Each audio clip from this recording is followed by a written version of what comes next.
Muy buena gente, ¿qué tal estáis? Bienvenidos de vuelta y bienvenidos al canal. Y hoy, señores, toca hacer un post partido de lo que fue el encuentro de noche entre el Fútbol Club Barcelona y el Atlético de Madrid. Partido disputado en el Wanda, partido que en los 90 minutos acabó ganando el Barça, pero en el global acabó llevándose el partido el Atlético de Madrid por la ventaja de 2 goles a favor que tenía del partido en el Camp Nou. Victoria de los colchoneros, que vuelven 9 años después a unas semifinales de la Copa de Europa, bueno, mejor dicho, de la UEFA Champions League. Desde la temporada 2016-2017 que el Atlético de Madrid no pisaba unas semifinales de la Champions, y justo aquel año que venían de ya esa final que perdían contra el Real Madrid, volvieron a caer contra su eterno rival en aquellas semifinales de la temporada 2016-2017. A los que me conozcáis de mi principal canal, que es en el que hablo de la Unión Deportiva Almería, evidentemente ya sabéis cómo suelo hacer yo los post partido. El problema es que para los encuentros de Champions me es prácticamente imposible repetirlo de la misma manera. ¿Por qué? Porque lo que yo suelo hacer es coger los resúmenes de los partidos y evidentemente las jugadas más importantes, o por lo menos intento buscar las jugadas más importantes para poder analizarlas foto a foto, no con vídeo, porque si no me lo tirarían por copyright. El problema es que con la Champions eso al día siguiente es prácticamente imposible. Para poder ver un resumen tienes que esperarte 8 días más tarde.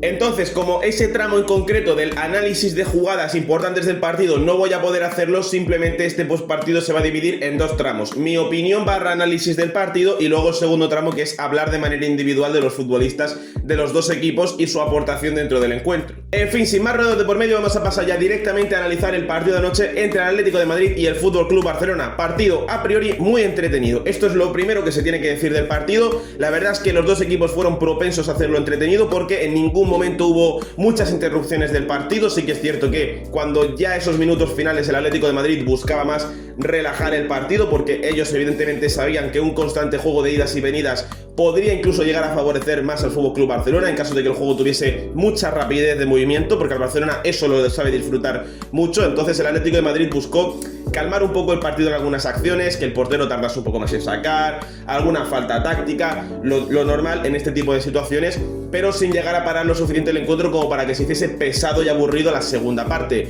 Para mí lo más entretenido de todo fue esa primera parte y los minutos finales de la segunda, porque hay un tramo ahí entre el inicio de la segunda parte y el final de la propia segunda parte donde hay movimiento de balón, pero no termina de haber claridad en muchas jugadas, y eso yo creo que también se da un poco por los nervios del momento del partido. El Atlético de Madrid sabe resolver bien esos nervios, sabe cerrarse atrás y buscar el contragolpe, que era la principal táctica que había sacado en el partido. De hecho lo digo en el reaccionando, que lo tenéis en el canal, evidentemente os dejaré si eso por aquí una tarjetita, pero sí que es cierto que el Atlético de Madrid tenía un poco más controlado el tema de nervios en la segunda parte, ya que el que tenía que marcar sí o sí el gol era el Fútbol Club Barcelona. El Atlético de Madrid, en la derrota por la mínima, le valía para clasificar a la siguiente ronda de la Champions, como ha sido finalmente. Entonces ahí creo que en esa segunda parte el Barcelona no ha sabido gestionar del todo bien los nervios, lo cual me parece que es lo que haya hecho que no hayan sido tan firmes a la hora de rematar la eliminatoria, de buscar ese empate, porque creaban constantemente peligro, pero el Atlético de Madrid les impedía, también con una muy buena estructuración defensiva, entrar con mucha facilidad al área. Aún así, destacar mucho, y luego también lo hablaremos, el partido de Lamine Yamal, porque evidentemente el Cholo Simeone sabe lo que es Lamine Yamal y constantemente le tenía puesto 3 o incluso 4 futbolistas encima, y aún así Lamine Yamal sin mucho problema conseguía irse incluso de 4 marcas a la vez. 4 tíos cubriendo a Lamine Yamal y se iba con muchísima facilidad. De verdad que es un recurso lo de Lamine Yamal para estos partidos, que es lo mejor. Es lo mejor que tiene el Barcelona para este tipo de partidos, que el rival se le puede encerrar atrás, puede ser un partido que se te atasque mucho más, sobre todo esa segunda parte, y Lamine Yamal te saca recursos de cualquier lado. De hecho, es justo cuando llega el gol en fuera de juego de Ferran Torres, que es una jugada de Lamine Yamal que vuelve a atraer gente, porque el recurso constante que tenía el Barcelona era que Lamine Yamal atrayese siempre gente hacia él. Claro, ya tenía 3 o 4 futbolistas encima, generaba espacios para aprovechar, y ya si se conseguía marchar ya tenía toda la carrera. Y luego, como si no, en el gol en fuera de juego de Ferran Torres, todo el inicio viene por una acción en la que Lamine atrae a toda la gente y luego le da el balón a Koundé, que luego ya ocurre todo, que el balón va al segundo palo, la acaba pillando yo a Cancelo, luego la pone en un centro, el rebote, Dani Olmo, luego Gavi, el disparo, y hago marca Ferran. Pero es una jugada en la que ya empieza ahí entrándose Lamine Yamal. De hecho, el primer gol del partido es un gol de Lamine Yamal, y en el segundo 30 Musso tiene que hacer un paradón a Lamine Yamal. O sea, es un partido en el que cuando tiene que aparecer Lamine Yamal en estos días grandes, sabe cuándo aparecer y sabe cómo aparecer. Y anoche fue muy importante para que el Barcelona no acabará pasando, porque al final acaba pasando el Atlético de Madrid, pero fue un futbolista muy importante que si hubiese acabado remontando el Barcelona o hubiera acabado empatando el partido y luego ya veríamos en la prórroga, el principal protagonista hubiera sido Lamine Yamal. Por parte sí que es más del Atlético de Madrid, ha sido un equipo que, yo lo dije varias veces en el Reaccionando, me gustó sobre todo la primera parte del Atlético de Madrid, me pareció que el inicio del partido del equipo del Cholo fue más valiente de lo que yo me esperaba, quizá porque a lo mejor yo me esperaba un poco encerrarse atrás desde el minuto 1 y que no salga nadie, además que la alineación tampoco deja mucho a la imaginación de decir, bueno, pues ahora el Atlético de Madrid va a dominar al Barcelona con Marcos Llorente y Coque en el centro del campo. A ver, son dos grandes futbolistas, son dos fenómenos, pero no son futbolistas para dominarte con el centro del campo principalmente. Son dos futbolistas de dos perfiles muy distintos a lo que puede ser, por ejemplo, en el caso de Barcelona, Pedri y Frenkie de Jong. Aunque en este caso Frenkie de Jong salió Gavi, pero entendéis en los perfiles que son estos futbolistas de Barcelona y estos otros dos futbolistas del Atlético de Madrid. Yo creo que todo el mundo los entendemos. Entonces, me pareció muy valiente el Atlético de Madrid al inicio del partido. Fíjate que sí, que sigue siendo ese equipo que se repliega muy bien atrás, que busca mucho el contragolpe, pero sigue siendo un equipo que hay momentos en los que no se encierra tanto atrás y hay momentos en los que vemos a un Atlético de Madrid bastante suelto e incluso por momentos intentando un poco encerrar al FC Barcelona sin lograrlo evidentemente, porque era un partido donde el Atlético de Madrid sabía que no podía arriesgar tanto y más con una ventaja no tan grande de goles y contra el FC Barcelona, porque con el 4-0 puedes pensar, pero con un 2-0 no, lo mejor es no arriesgar tanto y no dejarle tantos minutos al Barcelona, encerrarte en tu propia área, porque al final van a acabar sacando oro de alguna u otra manera. Y de hecho, si ya desde el minuto 1 te acabas encerrando y esa es tu principal táctica para todo el partido, va a ser muy complicado en caso de que el Barcelona te empate o remonte el partido, corregirlo mucho después. Así que entiendo que haya sido inteligente por parte del Cholo salir con una táctica ligeramente más valiente, intentando jugar un poquito más con la pelota en los pies y buscando de vez en cuando la portería del FC Barcelona, aunque en su mayoría fuesen con contragolpes o con balones a la espalda de la defensa, que sobre todo acababa ganando Antoine Griezmann, el que para mí anoche es el mejor futbolista del Atlético de Madrid. Hablamos antes de Lamine Yamal, que es un futbolista extraordinario y que daba igual que le pusieses 4 tíos encima, que se iba con mucha facilidad y te resolvía jugada, pero es que en el caso de Antoine Griezmann, toda la aportación ofensiva del Atlético de Madrid en la primera parte y en la segunda incluso te diría hasta ya el momento en el que entra Sorloth y consigue que le saquen roja a Eric García, toda la aportación ofensiva del Atlético de Madrid en la primera parte pasa por los pies de Griezmann. Griezmann es delantero y juega como si fuese un centrocampista de creación más. Baja, recibe, mueve la pelota, sabe en qué espacio colocarse, sabe cuándo pelear, sabe cómo ganar el duelo. Es un futbolista que parece que sabe hacerlo todo, en actitud ofensiva, defensiva, creación, organización, sabe hacerlo absolutamente todo. Es una maravilla y me parece creo que ya se ha confirmado que Griezmann no va a seguir la campaña que viene con el Atlético de Madrid. Si no me equivoco se va a la MLS, creo que se va a Orlando, si no me equivoco, pero es una pena, porque a pesar de su avanzada edad, sigue siendo un futbolista clave e indispensable para el Atlético de Madrid. Y la verdad es que tener un futbolista como Griezmann te da una soltura y una movilidad en el partido que anoche quizá me esperaba también un poco más de Julián Álvarez, esa soltura y esa movilidad, pero es que Griezmann era un espectáculo constantemente y cada vez que yo veía a Griezmann coger el balón con los pies es que decía cuidado. Pues efectivamente el gol del Atlético de Madrid viene una jugada que baja a Griezmann a recibir y pone un muy buen pase para que reciba a Marcos Llorente a la espalda y Llorente que pone ese pase paralelo a Ademola Lookman, que venía muy solo, fallo ahí de Jules Koundé que deja muy solo rematar al futbolista. ¿De qué país es Ademola Lookman? Ahora no recuerdo muy bien, pero bueno, que Ademola Lookman acaba rematando prácticamente solo y Joan García era imposible que se parase ese balón.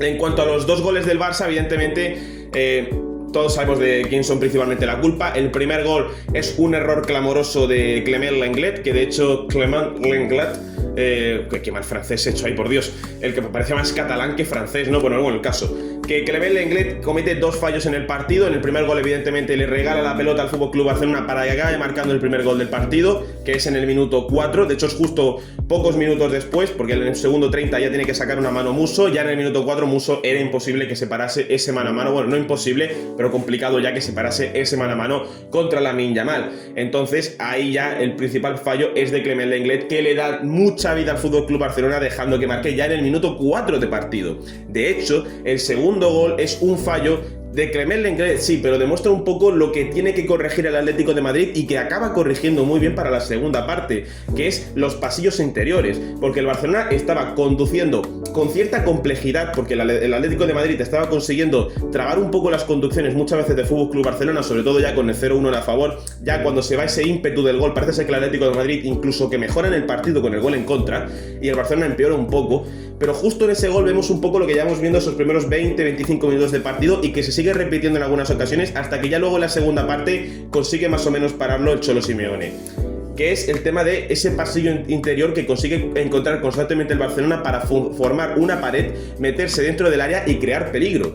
De hecho, es una jugada de pared que va el balón hacia Dani Olmo y la mueve rápidamente hacia adentro hacia Ferran Torres. ¿Por qué? Por la poca intensidad que demuestran en esa zona interior del campo, a pesar de que el Atlético de Madrid es un equipo que juntaba constantemente gente dentro del área y juntaba mucha gente en campo propio, le costaba cerrar esos huecos. Entonces yo creo que ahí el Barça supo aprovecharse muy bien y buscar constantemente esos pasillos interiores para que quedarse siempre solo Ferran Torres o Dani Olmo, que eran los dos principales delanteros del partido, para acabar quedándose en el mano a mano, como acabó ocurriendo. Y de hecho aquí el fallo también vuelve a salir Clement Lenglet en la imagen, porque deja completamente solo y a placer rematar a Ferran Torres sin ningún tipo de oposición.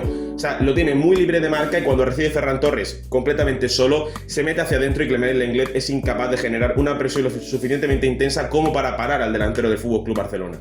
Las principales polémicas del partido ha habido varias, personalmente. Una es el penalti sobre Dani Olmo, otra es la tarjeta roja de Eric García y otra es la posible mano fuera del área de Joan García.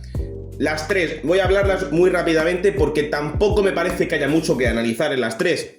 Sobre la mano de Joan García ya me la quito del medio. Es una acción en la que yo no sé si Joan García coge el balón fuera. Tampoco me dan una imagen buena desde la televisión porque se ve desde lejos. No sé si está sobre la línea, no sé si está fuera. Dentro del todo seguro que no está. Yo creo que está sobre la línea más o menos las manos de Joan García y cuando viene a recibir el balón al completo está dentro. No lo sé, es una acción que yo no puedo analizar porque no tengo una toma ni una imagen clara de decir, vale, el balón lo ha cogido fuera o el balón lo ha cogido dentro / sobre la línea. No lo sé, y como no lo sé, no puedo hablar. Ahora bien, lo que sí puedo hablar es tanto del penalti de Dani Olmo como sobre la roja de Eric García. Primero, el penalti sobre Dani Olmo. Se protesta mucho ese posible penalti sobre el futbolista del FC Barcelona. Yo personalmente en el reaccionando creo que no es penalti. De hecho, hace falta más para pitar un penalti personalmente. Y luego sé que me dirán, no, pero es que en este partido, no, es que no tienen ni idea, porque no sé cuándo. Que sí, que muy bien, que cada uno puede tener una opinión muy distinta. Pero yo personalmente creo que para pitarte un penalti hace falta mucho más que eso. Mucho más que eso. Y Dani Olmo sí recibe un contacto por detrás con las manos de Marcos Llorente, pero Marcos Llorente no le mete un empujón así, simplemente le pone las manos, o por lo menos yo aprecio que no es un empujón tan claro. Yo creo que Dani Olmo, al notar el contacto y al tener por delante, creo que es a Lenormand, si no me equivoco, ya como que hace por irse al suelo, pero no me parece que sea para penalti. No digo que se tire. Uy, disculpad, que se me ha apagado un momentito este. No digo que se tire, yo no digo que Dani Olmo se tire, pero sí que es cierto que pone de su parte para que caiga. Entonces no creo que sea 100% penalti, personalmente. Que si lo llega a pitar el árbitro, lo mismo te lo tienes que comer, porque ahí el VAR tampoco sé si podría entrar. Pero para mí personalmente hay muy poca fuerza como para que sea penalti. La verdad es que el árbitro Clement Turpin, creo que es el árbitro francés, hizo una buena. Para mí estuvo bien. Estoy viendo muchas críticas y entiendo que por los momentos de tensión que se vivieron en este partido, porque el Atlético de Madrid y Barcelona se han enfrentado muchas veces esta temporada y está habiendo momentos de mucha tensión entre los dos equipos y que ya cualquier cosa se intenta sacar de quicio, pero anoche me parece que el árbitro estuvo bien en todas las acciones en las que tenía que estar. Quizá pudo haber sacado alguna amarilla que otra. La única amarilla se la llevó Gavi por un codazo en la cara sobre Ruggeri, pero para mí estuvo muy bien el árbitro. Quizá pensando así un poco, quizá a lo mejor Marco Llorente pudo llevarse una amarilla en una acción, creo que en la frontal del área, que es al final de la primera parte, pero poco más. No creo que haya ninguna acción en la que estuvo mal. Y con respecto a la tarjeta roja de Eric García, es tarjeta roja. Sorloth se va solo y por mucho que Jules Koundé esté en paralelo a Sorloth, no me parece que está en una distancia relativamente suficiente como para que no se considere que puede llegar a influir en la acción. Lo entiendo, entonces al empujar por detrás Eric García a Sorloth también pone de su parte para caer y esto el árbitro lo aprecia. Sorloth, que ya se va tropezando de por sí, le empuja a Eric García lo suficiente como para irse al suelo. Aquí Sorloth sí que es cierto que pone de su parte, pero al irse solo prácticamente contra el portero y Jules Koundé está lo suficientemente alejado, para mí perfectamente es tarjeta roja. Que sí que es verdad que puede discutirse que solo se está cayendo antes, sí. Me parece que llega un poco tropezándose porque está todavía controlando la pelota, está haciendo el giro, no está del todo equilibrado y quizá ese contacto de Eric García termine de tirarlo. Aquí, claro, es que un poco lo que ocurrió, creo que fue con Rafa Benítez con el Celta, de cuántos newtons de fuerza son necesarios para... Joder, aquí me parece hacer un poco de física, y yo físico y matemático no soy, yo soy de letras, entonces, ¿qué quieres que te diga? No puedo medir la fuerza por ha hecho un contacto. Yo más o menos por lo que veo en el partido me parece que ese empujón de Eric García sí tiene la suficiente fuerza como para derribar a Sorloz, que se estaba ya medio tropezando al todavía estar intentando controlar la pelota e irse ya solo directamente, porque por mucho que esté todavía controlando el balón, Sorloz en un buen movimiento le gana la espalda a Eric García, por lo cual ya está en carrera y en dirección para irse contra Joan García, para irse mano a mano. Me parece una ocasión clara de gol, creo que está en la zona de Oxo, si no me equivoco, y entonces para mí es tarjeta roja.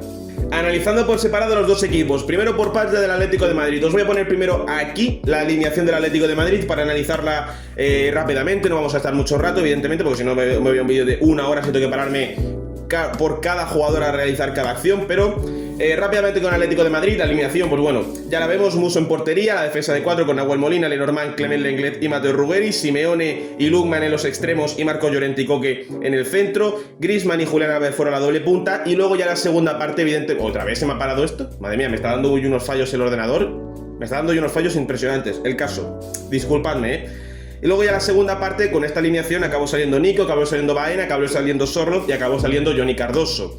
Esto evidentemente fueron 4 cambios para terminar de hacer un equipo puramente defensivo, porque en la primera parte, evidentemente con ese centro del campo, con Coque y Marcos Llorente ya era bastante defensivo, pero cuando ya en la segunda parte le metes a Nico y a Baena, evidentemente ya no buscas tanto el contragolpe, sino resguardarte y tener una salida de balón quizá un poco más limpia para no cometer fallos en tu propio campo. Y luego ya cuando le metes a Sorloz y a Johnny Cardoso, evidentemente ya es un estilo puramente defensivo para el Atlético de Madrid, que por cierto tuvo suerte de no llevarse ninguna tarjeta amarilla, porque he dicho que ya Llorente pudo haberse llevado una cartulina amarilla. Si Llorente se hubiese llevado la amarilla, se perdería el partido de semifinales, que muy seguramente sea contra el Arsenal, porque había varios futbolistas amonestados. Al final ha tenido esa fortuna el Atlético de Madrid de no llevarse ninguna tarjeta amarilla en esta vuelta de cuartos de final, pero la de Marcos Llorente yo creo que podía haberse llevado tarjeta amarilla y perderse ese partido contra el Arsenal. De todas formas, partido que los principales futbolistas que yo tengo que destacar del Atlético de Madrid, ya lo he dicho antes, Griezmann es de lo principal que tengo que destacar. Julián Álvarez no me terminó de gustar mucho su partido, no lo vi del todo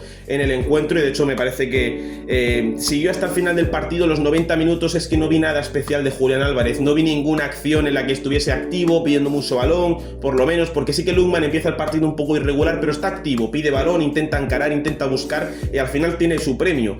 Pero Julián Álvarez no termino de verlo en este partido. No digo que sea un horror, que haya que venderlo, pero sí que es verdad que Julián Álvarez este partido no ha estado tanto. De hecho, tampoco hay para recriminárselo, porque el primer gol de la ida es un golazo de falta de Julián Álvarez propiamente. Luego, en el caso de, bueno, el partido tanto de Coque como de Marcos Llorente es espectacular. Sobre todo Marcos Llorente es un pitbull, es un pitbull, o sea, tiene unos pulmones Marcos Llorente que ya me gustaría tenerlos a mí, porque de verdad los pulmones de Marcos Llorente son espectaculares. No se cansa los 90 minutos, te lo corre todo, te recupera cada balón. En acciones defensivas los dos estuvieron espectaculares. Juliano Simeone al contragolpe, como siempre, junto con Ademola Lukman, fueron los dos principales creadores de peligro del Atlético de Madrid en el contragolpe durante el partido. Y luego a nivel defensivo sí que es cierto que por Clement Lenglet fue el principal problema, porque los demás estuvieron todos bastante bien, pero en especial mención a hacer a Musso, el portero suplente del Atlético de Madrid, el portero suplente de Oblak, que para mí, para ser el portero suplente de lo que es Oblak, ha hecho una actuación tanto en este partido como en los últimos que está jugando espectaculares. La actuación de Musso anoche es importantísima para que el Atlético de Madrid se mantenga con vida todo el partido. Nada más que en la primera parte tiene 4, si no me equivoco, 4 paradas de mérito, 3 o 4 paradas de mérito para mantener con vida el Atlético de Madrid, y una de ellas es esa que todos recordamos en el segundo 30 a Lamine Yamal con una muy buena mano abajo, en una pérdida del Atlético de Madrid que se queda Lamine Yamal en la frontal para pegarle. O sea, es un partido que, fíjate que luego en la segunda parte, ahora hablaremos también, Joan García tiene que hacer una parada importante para mantener con vida al Barça esos últimos minutos, pero si el Atlético de Madrid pasa a estas semifinales, gran parte de la importancia de esta clasificación es de Musso. Que no se olvide el nombre de Musso, que luego es el típico portero que ahora ha hecho como Lunin, aquella campaña de que el Madrid gana la Champions, pero que la final la tiene que jugar Courtois. yo personalmente, viendo el nivel que está demostrando Musso, yo lo dejaría para el resto de la Champions. A ver, si Oblak vuelve a un nivel espectacular, que no hay Dios quien le marque nada, 8 porterías a 0 consecutivas, vale, entiendo que tenga que jugar Oblak, pero Musso me puede parecer un portero que se pueda... Si el Atlético de Madrid llega a la final de la Champions, me parece que puede llegar a merecerse estar en esa final. Por lo menos por lo que a mí me está demostrando sobre el terreno de juego. Y en el caso del FC Barcelona, pues la verdad es que ya lo he dicho antes, Joan García no tuvo mucho trabajo durante el partido, pero tuvo unas llegadas al Atlético de Madrid, una de ellas que fue la del gol de Lookman, que ahí tampoco podemos decirle mucho a Joan García porque no podía hacer absolutamente nada. Pero hubo un paradón en un disparo a bocajarro, creo que es de Giuliano Simeone, si no me equivoco, en la segunda parte, que mete un disparo a bocajarro y que Joan García tiene que sacar un pie espectacular para evitar que el Atlético de Madrid ponga el empate a 2 y con eso ya matar por completo la eliminatoria, porque ya llegando al minuto 70, entonces ese empate a 2 le hubiese complicado mucho las cosas al FC Barcelona, teniendo que marcar 2 goles y luego posteriormente seguramente un tercero para remontar. Y marcar en menos de 20 minutos 2 goles es posible, pero es bastante complicado, evidentemente, y además el Atlético de Madrid hubiera estado muy motivado, el Wanda Metropolitano apretando muchísimo, hubiese sido muy complicado, así que era una salvada que en ese momento parecía muy importante, que al final no lo ha sido tanto, pero ha sido un paradón. Luego, dentro del nivel defensivo, personalmente, tanto Gerard Martín como Eric García estuvieron bastante bien. Eric García finalmente se lleva la roja en esa acción, pero me parece que estuvieron bastante bien, no sufrieron mucho, pero donde sí sufrió bastante el FC Barcelona fue por los costados. Ni Joao Cancelo a nivel defensivo no estuvo tan bien, sí que es verdad que en la parte atacante fue más decisivo, bueno, más que decisivo, fue más importante, aunque finalmente no decisivo porque no influyó en ninguna jugada, pero el problema es Jules Koundé. En el primer gol del Atlético, bueno, primer y único gol del Atlético de Madrid de la eliminatoria es por una jugada en la que Jules Koundé se relaja y deja de Mola Lookman muy solo para rematar, no le presiona, no le encima, un poco como Clement Lenglet en el segundo gol del Barça, pues lo mismo Jules Koundé en esta jugada con la de Mola Lookman, deja rematar muy solo Koundé a Lookman y permite que sin ningún problema el extremo del Atlético de Madrid marque el primer gol del Atlético y único en el partido que le da la clasificación a las semifinales de la Champions League. Aquí, a nivel defensivo, poco que decir del Barça. Al fin y al cabo, cuando ha sufrido es principalmente por cómo juega el FC Barcelona, con esa línea que sobrepasa el centro del campo y por momentos se te planta en la frontal del área, porque ha habido momentos de Eric García o Gerard Martín en la frontal del área del Atlético de Madrid. Y al final de cuentas, pues al final vas a acabar sufriendo en muchos tramos del partido, cuando encima contra un rival, contra el Atlético de Madrid, que es profesional en hacer contragolpes hacia tu propio campo. A nivel de centro del campo, Gavi y Pedri hicieron un partidazo. Gavi lo único malo que se llevó esa tarjeta amarilla por un codazo, pero bueno, son cosas que pueden pasar en el fútbol, y el partido de Pedri, como siempre, director de orquesta del FC Barcelona. Y a nivel atacante sí que es verdad que de Fermín se me faltó un poco más, sí que es cierto que se lleva esa patada de Musso, que estoy viendo ahora gente criticando que esa acción en la que Musso le da con el pie en la cara a Fermín es penalti. ¿Por qué? ¿De qué es penalti? O sea, evidentemente Fermín se tira en plancha, Musso, como cualquier portero normal, se lanza abriendo todo el cuerpo, brazos, piernas, todo para intentar parar la pelota, se la para porque lo que ha hecho es un paradón de Musso. Y claro, de la inercia de la jugada, evidentemente Fermín al caer se da con la bota de Musso. Se hace daño, evidentemente. No digo que Fermín no se esté fingiendo. No, para nada. Fermín se hace mucho daño y acaba saliendo sangre. Pero, ¿eso es penalti? Si eso es penalti, cualquier acción con el portero tiene que ser un penalti dentro del área. Cualquier acción. No tiene sentido. Me parece que estamos sobrepensando. Me parece que con esto lo que me está demostrando es que en el fútbol sobrepensamos demasiado cada jugada. Vemos un choque dentro del área, ya todo tiene que ser penalti, ya todo tiene que ser sancionable, o todo depende de X cosa. Yo creo que sobrepensamos demasiado a la hora de este tipo de acciones en el fútbol. Que haya gente pidiendo que esto sea penalti me parece una tontería, sinceramente. Pero bueno, Fermín no estuvo del todo en el partido, tuvo que jugar por esa zona izquierda. Yo personalmente, desde la primera parte, hubiese puesto a Fermín más en la media punta y a Rashford de extremo izquierdo, aunque al final, por cómo vi el partido y por cómo estuvo Fermín, lo mismo a lo mejor hubiese sido Rashford de extremo izquierdo y Dani Olmo desde la media punta, porque Dani Olmo hizo un partido muy bueno. Sinceramente hizo un partido muy bueno, metiéndose muy bueno. Cada vez hay un muy más, ¿no? Cada vez metiéndose más entre líneas. Y evidentemente es importante en esa asistencia para que Ferran Torres marque el segundo, que en ese momento sería el empate en el global de la eliminatoria entre el FC Barcelona y el Atlético de Madrid. Por parte de Ferran Torres acaba marcando el gol, y sí que es verdad que en la primera parte tiene más relevancia, tiene más importancia, pero ya la segunda, la verdad es que está un tanto más desaparecido, y es justo cuando tiene que entrar Lewandowski. Por el tema de Fermín también tiene que entrar Rashford. Yo creo que además de un poco por el tema de la nariz, es porque no estaba rindiendo a su mejor nivel, y de hecho la entrada de Rashford le da un poco más de verticalidad al Barcelona por esa banda izquierda, que en la primera parte la vi un poco desaparecida. Junto con Lewandowski tuvo un cabezazo muy bueno que va muy centrado, igual que Araujo luego también tiene un cabezazo muy bueno que se va por muy poco en los últimos minutos. Y luego el tema de John y de Rooney, bueno, la entrada de Araujo, digo, bueno, pues para tener un tío arriba, poner balones al área e intentar centrar, pero la entrada de Rooney, Lamine Yamal acabó metiéndose más por el interior, Rooney más de extremo, pero no sé, para lo que quedaba de partido tan necesario era poner a Rooney, no terminé de yo de entender esa decisión de Hansi Flick. A lo mejor, a ver, que si luego Rooney coge la pelota, se va de 4, dispara, entra por la escuadra, historia viva, bueno, que con uno menos hubiera habido que ver y esperar qué hacía el Barcelona en la prórroga, pero vamos, si ahí de repente Rooney hace eso, bueno, nos calla la boca a todo el mundo, pero era muy complicado que Rooney, con el poco tiempo que había y por cómo estaba el Atlético de Madrid, era muy complicado que Rooney hiciese algo. En fin, me parece que el resultado para mí es justo. Personalmente creo que es justo. El Barcelona acaba ganando el partido, no pasa de eliminatoria, pero acaba ganando el partido porque me parece que ha sido una vuelta en la que el Barcelona ha sido mejor. El Barcelona ha sido mejor, pero el Atlético de Madrid ha hecho las cosas muy bien también y para mí, junto con el partido de vuelta, se merece pasar a estas semifinales de la UEFA Champions League. Y la verdad es que el Atlético de Madrid aquí tiene quizá la fortuna que no tiene, y no digo que esto el Atlético de Madrid tiene suerte, no sé qué, no. Digo que el Atlético de Madrid aquí va a tener la fortuna de que, por ejemplo, el último partido de Liga sale con suplentes. Contra Sevilla sale una plantilla prácticamente de suplentes. Creo que mete a Sorloz y a Baena por meterlos, porque podría no haber sacado ni un titular. Bueno, sí, tiene que sacar gente del primer equipo porque si no, creo que son máximo 5 canteranos lo que pueda haber sobre el terreno de juego. Pero aquí quizá tenga esa fortuna de, al tener la Champions League tan asegurada el Atlético de Madrid y ya le da un poquito más igual la Liga, claro, evidentemente este fin de semana tiene la final de la Copa del Rey, que como la ganen puede ser una semana histórica para el Atlético de Madrid, clasificarse a semifinales de Champions después de 9 años y ganar la Copa del Rey 13 años después. Cuidado, semana histórica para el Atlético de Madrid. Y luego, al no tener que pensar tanto en la Liga, puedes mentalizarse mucho más para estas semifinales de Champions, que muy seguramente veremos el partido de esta noche sea contra el Arsenal, que es un equipo que también viene en un momento un tanto malo, ¿no? Porque ahora la Liga ya no depende de ellos, siguen dependiendo de ellos, pero el City les va a recortar los suficientes puntos. Depende de todo, también de lo que pase este fin de semana. Creo que es en el Emirates, cuando se juega ese Arsenal-Manchester City. Han perdido la FA Cup, han perdido la Carabao Cup. El partido de ida lo ganaron por la mínima con un gol en el último minuto, cuando posiblemente el Sporting de Portugal podría haber merecido algo más en ese partido. Así que cuidado que por los tiempos que se está moviendo ahora, que no veamos un Atlético de Madrid plantándole cara al Arsenal en semifinales, pudiendo incluso clasificar, y ya sí que es verdad que en una final a un solo partido ahí puede pasar cualquier cosa.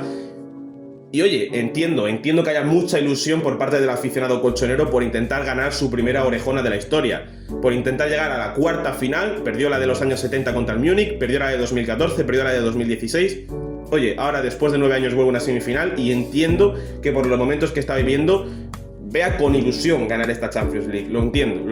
En fin, sin nada más que decir, dejadme acá abajo vuestra opinión del partido. Recordamos que esta noche intentaré, si no hay mucho problema, si no tengo ningún problema, traer el reaccionando al partido entre el Real Madrid y el Bayern de Múnich, que van a jugar esta misma noche en Baviera, en el campo del Múnich, en el Allianz Arena, por ese pase a semifinales, que muy seguramente no, que será su rival directamente el Paris Saint-Germain. Veremos si acaba clasificando el equipo madridista o si finalmente pues la norma actúa y acaba pasando el Bayern de Múnich, que sería pues ahora mismo lo normal en este partido.